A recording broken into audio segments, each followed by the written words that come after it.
introduce the adverbial clauses. I want you to pay special attention to this topic today so that you see the proper arrangement of adverbials.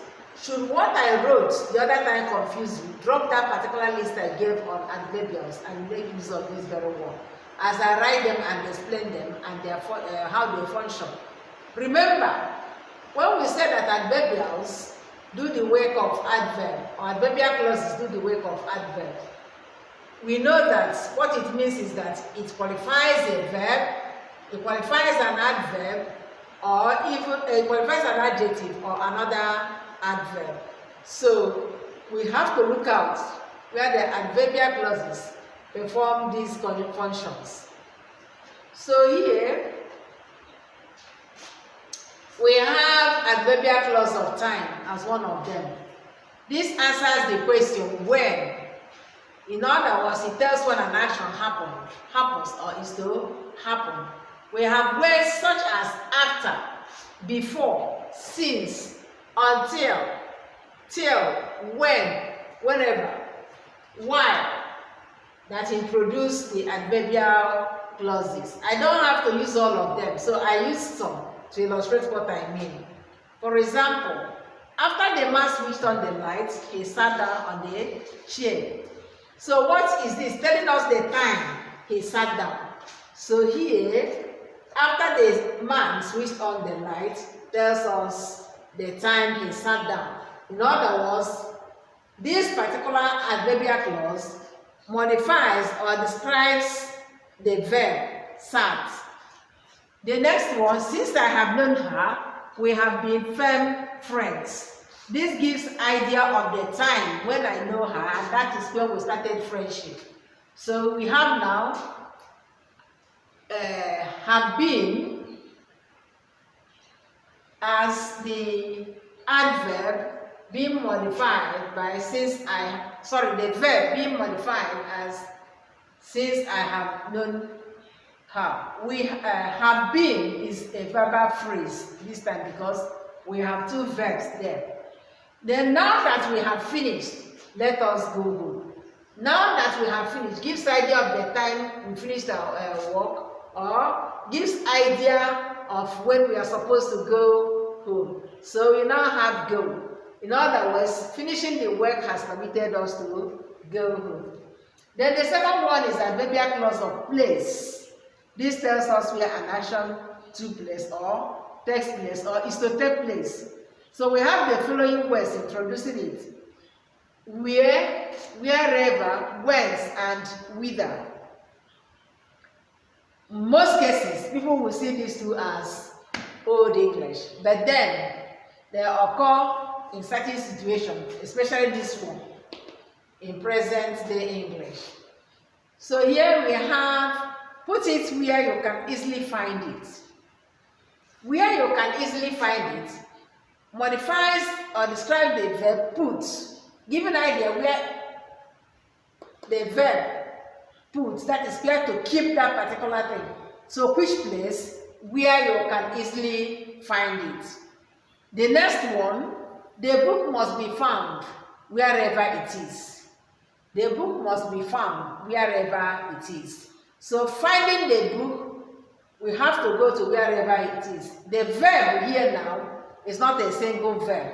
We have must be found.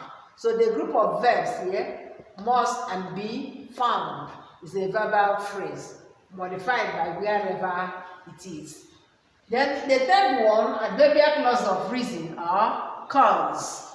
That is, it gives reason why something happens, or it is the cause of this particular action. So here again, we have words like because, as, lest, since, introducing the adverbial clause. Example, as he was in a hurry, I did not speak to him. So what was my reason for not speaking to him? He was in a hurry. So as he was in a hurry, I did not speak to him. Again, we have a phrase, did not speak, because did not now help speak to form the negative. Cast their mind back to tenses. Another example, we know he was to blame because we saw the accident. Because we saw the accident explains why he should be blamed. We know he was to blame.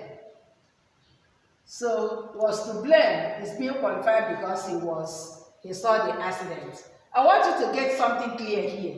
We know is a phrase of its own, it's a clause of its own. It's a main clause, it has a complete meaning. He was to blame is another one. So because we saw the accident explains our reason for saying he was to blame. So we can now even forget the first part of the sentence and say he was to blame because we saw the accident. Because we saw the accident tells us why he should be blamed. Then the third one, do not say anything since he's frightened. What is the reason for you not to say anything? He is frightened. So do not say has since he is frightened to modify it. Adverbial clause of concession. Concession is from the word concede. It is also known as adverbial clause of contrast. Now, when we talk of concede, what do we mean? It's something that you maybe, for an argument not to continue, you now allow somebody to get something. For instance, let us take this example. You expect a Christmas gift on the grounds that you pass your exam very well, and unfortunately you failed. Naturally, you wouldn't expect that gift, but your father decides to give you the gift. So somebody might now decide to say, John's father gave him a bicycle, although he failed his exams. In the actual sense, he's not supposed to get that gift because he failed. But the contrast there is now that he has been given something, or concession is that despite all odds, he has been given something. So the adverbial clause of concession is introduced by words such as although, even though, whether or, as, even if. Examples, although I have pleaded with him, he refused to listen to my story. I will not go even if I were invited. I know some of you will be confused with this. We are here means that I was not invited, therefore I should not go. On the grounds that, let me put it in Igbo now. So in that case, I was not invited. And that was why I now have if I were. So I would not go, even if I were invited. Then for adverbial clause of condition, this tells us the condition for doing something. The number one you normally have is, unless you work hard, you will not pass. Or if you work hard, you will pass, giving the condition for your success. So in other words, for this clause, you have words as except, if, unless, that. Such words introduce this clause. So example, let me know if you wish to go. Except she's a trifle slow, she rides well. That boy will not do nothing unless he is compelled. Then for adverbial clause of manner, this explains how something is done, the manner in which something is done. So you have words as if, so that introduces it. You have here, he remained at home as he has been commanded. So the way he was asked to stay at home, that is the way he stayed. Then he speaks as if he knows all about it. He speaks as if he knows all about it.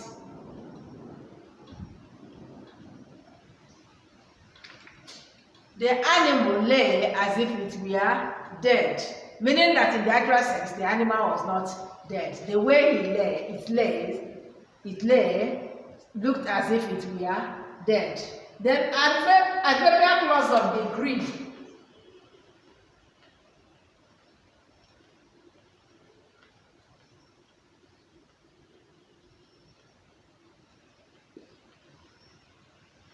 This tells us the extent.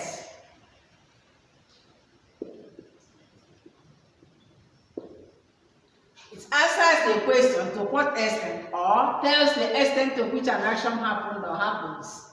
It is introduced by such words as, so that. You have examples here. The house is vacant as far as we know. That is the extent we know. We know that the house is vacant. Another one, James does not read so well as John. So the degree of James' reading is not as good as that of John. Then adverbial clause of purpose. This explains the purpose of an action. We have the following words that introduce it. In order that, lest, so that. Examples. You came to school that you may learn. The purpose of coming to school is to learn. You came to school that you may learn. I sent him a letter unless you are hot.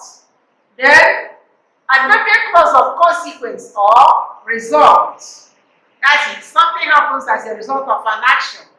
So this gives the result or outcome of an action. It is introduced by words such as so that. So that. Notice that there's a difference here. This one is written together. This one is written separate. In this very one that is written separate, it means that another one is included. So the example now, using this one, the man spoke loudly so that he was easily heard. Using this one, I have, she is so dull that she can't learn anything. So you notice that dull has come between so and that. With this, we have come to the end of adverbials. We have done adverbs of single word adverbs, adverbial phrase, adverbial clause. In between, we have an adjunct that will be a phrase or a clause that does the work of an adverb. Thank you.